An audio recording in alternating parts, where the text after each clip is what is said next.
이제 3기 또 이제 시작할 예정이니까 여러분 모두 신청해 주시면 감사하겠습니다. 감사드립니다. 우리 다 같이 일어나셔서 이사야서 1장 18절부터 20절 말씀을 우리 교독하도록 하겠습니다. 이사야서 1장 18절 20절입니다. 우리 함께 읽겠습니다. 시작. 주님께서 말씀하신다. 오너라 우리가 서로 변론하자. 너희의 죄가 주홍빛과 같다 할지라도 눈과 같이 희어질 것이며 진홍빛과 같이 붉어도 양털과 같이 희어질 것이다. 너희가 기꺼이 하려는 마음으로 순종하면 땅에서 나는 가장 좋은 소산을 먹을 것이다. 그러나 너희가 거절하고 배반하면 칼날이 너희를 삼킬 것이다. 이것은 주님께서 친히 하신 말씀이다. 아멘. 자리에 앉아 주십시오.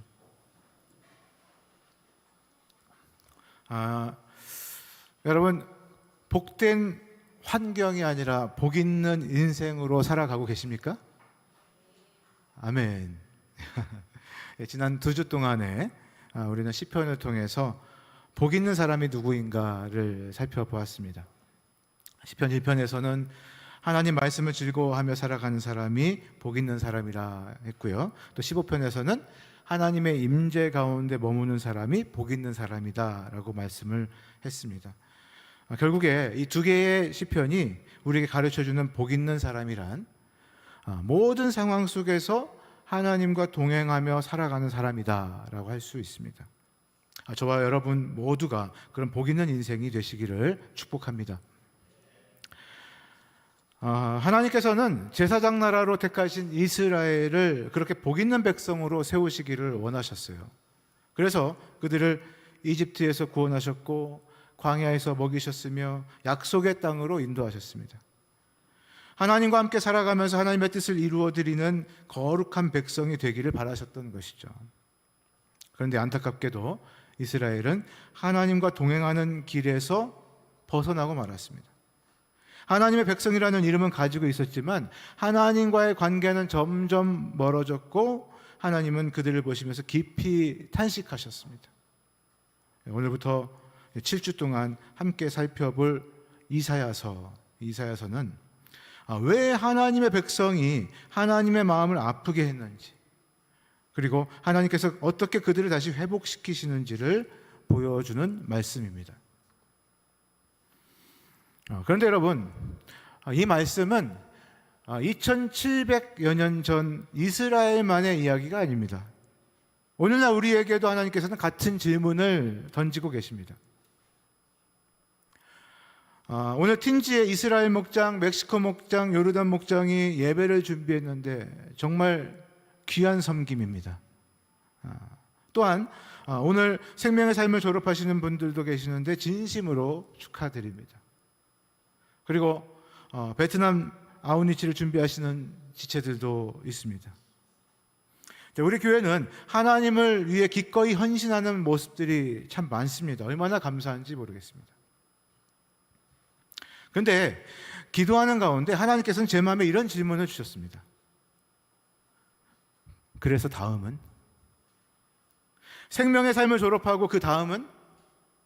목장을 섬기고 그 다음은? 예배를 드리고 그 다음은? 선교를 다녀오고 그 다음은? 저 역시 교회의 목표를 세웁니다. 삼공부의 열매를 기대하고 새로운 목장이 세워지기를 기도하고 더 많은 침례와 선교의 열매를 꿈꿉니다. 그런데 하나님께서는 계속 제 마음에 같은 질문을 던지십니다. 그래서 그 다음은? 그때 깨닫게 되었습니다. 예배도 목장도 삼공부도 선교도 사실 모두 소중합니다. 모두 중요합니다. 그러나 그것들은 목적이 아니라 하나님께로 인도하는 통로라는 것입니다. 하나님께서는 우리가 많은 일을 하는 것보다 그 모든 과정을 통해서 하나님을 더 사랑하고 하나님과 함께 살아가기를 원하신다는 것이죠. 우리 청소년들 이런 경험이 있을 것입니다. 유튜브에서 운동 영상을 하나 보면 운동 영상 계속 올라오죠. 라면 먹방 하나 보면 라면 먹방뿐만 아니라 라면 공장 영상까지 계속 뜹니다. 비슷한 영상들이 끝없이 올라옵니다. 이것을 AI가 우리의 성향을 보고 추천하는 알고리즘. 인스타에서는요, 릴스라고 하더라고요. 릴스라고 하는데, 그런데 이 AI보다 우리의 마음을 더 잘 아시는 분이 계십니다. 누굴까요? 하나님이십니다. 하나님은 우리가 무엇을 한번 클릭했는지를 보시는 그런 분이 아니세요. 우리가 무엇을 가장 사랑하며 살아가는지, 누구와 함께 살아가는지를 보시는 분이십니다. 그래서 오늘 하나님께서는 저와 여러분에게도 질문하십니다. 너는 지금 유튜브나 게임, 학원, 가족, 직장, 심지어 교회보다 나와 함께 살아가고 있느냐? 하나님은 여러분 자신을 원하신다는 겁니다. 그래서 오늘 우리가 이사야 1장에서 첫 번째로 살펴야 할 교훈은 하나님을 떠나면 인생이 무너진다는 것입니다. 하나님을 떠나면 인생이 무너진다. 이사야서는 하나님의 탄식으로 시작을 합니다. 2절 말씀입니다. 내가 자식이라고 기르고 키웠는데 그들이 나를 거역하였다. 여러분, 이 말씀을 보면요, 하나님은 이스라엘을 단순한 백성이 아니라 자녀로 부르신 것을 알 수가 있죠. 말씀 속에 보면요, 재판장의 분노보다 아버지의 아픔을 먼저 느낄 수 있지 않습니까? 내가 자식이라고 기르고 키웠는데. 하나님께서는 그들을 이집트에서 건져내시고 광야에서 먹이시고 가나안으로 인도하시고 사랑으로 키우셨습니다. 그런데 그렇게 키운 자녀가 아버지를 떠난 것입니다. 그래서 하나님께서는 안타까운 비교를 하십니다. 3절 말씀입니다. 소도 제 임자를 알고 나귀도 주인이 저를 어떻게 먹여 키우는지 알건만은 이스라엘은 알지 못하고 나의 백성은 깨닫지 못하는구나. 말 못하는 소, 성경을 읽지도 못하는 나귀라 할지라도 자기 주인은 안다는 거예요. 누가 먹여주는지, 누가 돌봐주는지, 누구에게로 돌아가야 하는지 안다는 겁니다. 그런데 하나님의 형상대로 지음받은 사람이 하나님을 잊어버렸다는 것입니다. 여러분, 얼마나 안타까우셨으면 하나님께서 사람과 짐승을 비교하셨겠습니까? 그런데 여러분, 하나님을 떠난 결과는 단순히 신앙생활을 하지 않는 그런 정도가 아닙니다. 1장 5절부터 8절 말씀은 하나님을 떠난 이스라엘의 처절한 상태를 묘사하고 있는데 우리 함께 한번 읽어봤으면 좋겠습니다. 시작. 머리는 온통, 속은 온통 골병이 들었으며 발바닥에서 종수리까지 성한 데가 혹시 상처난 곳과 매맞은 곳과 또 새로 맞아 생긴 상처뿐인데도 그것을 짜내지도 못하고 싸매지도 못하고 상처가 가라앉게 기름을 바르지도 못하였구나. 너희의 땅이 황폐해지고 너희의 성읍들이 송두리째에 불탔으며 너희의 농토에서 난 것을 너희가 보는 앞에서 이방 사람들이 약탈해 갔다. 이방 사람들이 너희 땅을 박살냈을 때처럼 황폐해지고 말았구나. 도성 시온이 외롭게 남아도는 것이 포도원의 초막과 같으며 참외밭의 원두막과 같고 포위된 성읍과 같구나. 아멘. 이것은요, 육체적인 질병만을 말하는 것이 아니라 죄로 인해서 삶의 전체가 무너진 모습을 말씀하고 있는 것입니다. 관계가 깨어지고 정의가 사라지고 가정이 무너지고 나라가 황폐해진 모습입니다. 왜 그렇게 됐을까요? 경제가 어려워서? 적군이 강해서? 아닙니다. 하나님을 떠났기 때문입니다. 우리는 종종 이렇게 얘기합니다. 인생이 무너지니까 하나님을 떠난다. 그러나 성경은 거꾸로 말합니다. 하나님을 떠나니까 인생이 무너진다.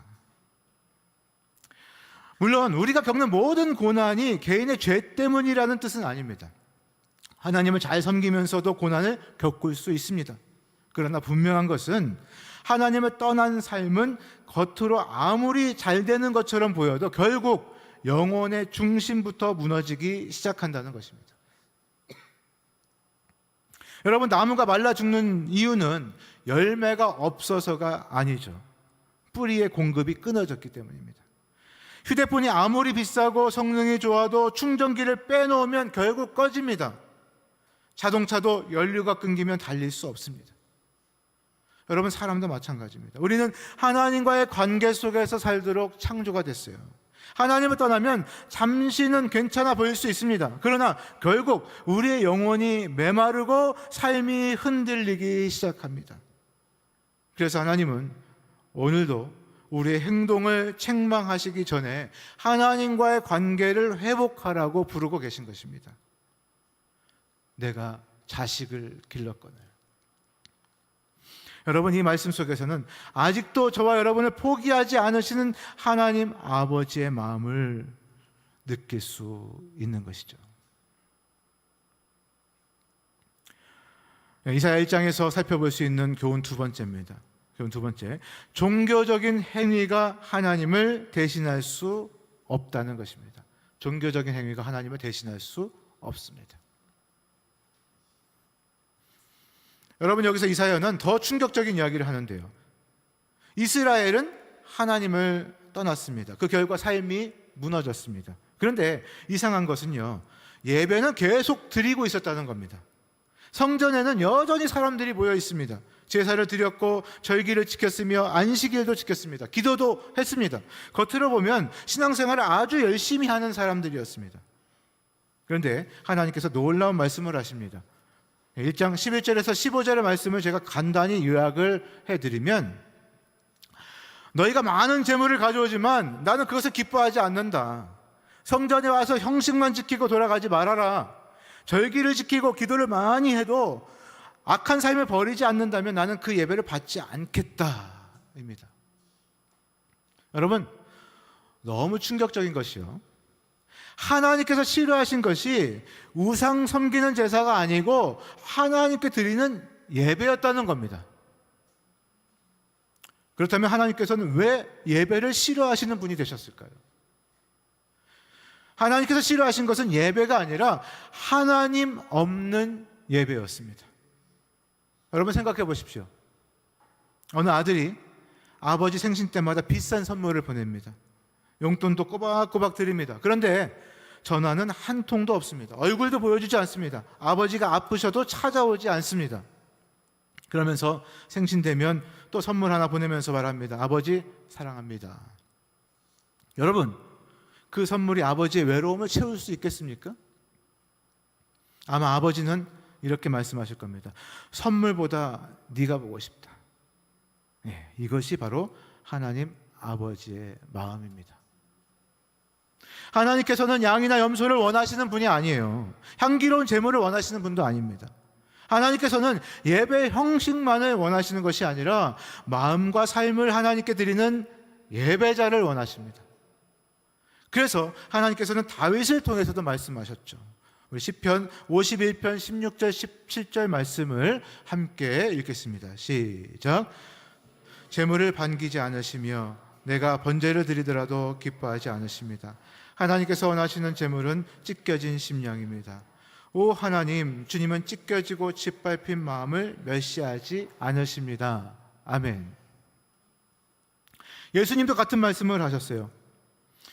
바리새인들은 누구보다도 예배를 잘 드린 사람들이었습니다. 금식도 하고 11조도 드렸고 기도도 오래 하는 사람들이었습니다. 그러나 예수님은 말씀하셨습니다. 마태복음 15장 8절, 우리 함께 한번 읽어보겠습니다. 시작. 이 백성이 입술로는 나를 공격, 이게 멀리 떠나 있다. 아멘. 결국에는요, 문제가 예배 횟수가 아니었습니다. 하나님과의 마음의 거리였습니다. 우리도 마찬가지입니다. 여러분, 주일 예배 빠지지 않을 수 있죠. 목장을 열심히 섬길 수 있습니다. 삶 공부도 수료할 수 있습니다. 선교도 다녀올 수 있습니다. 그러나 하나님과의 관계가 식어 있다면 우리는 이사야 시대의 이스라엘과 크게 다르지 않다는 것입니다. 그래서 하나님께서는 오늘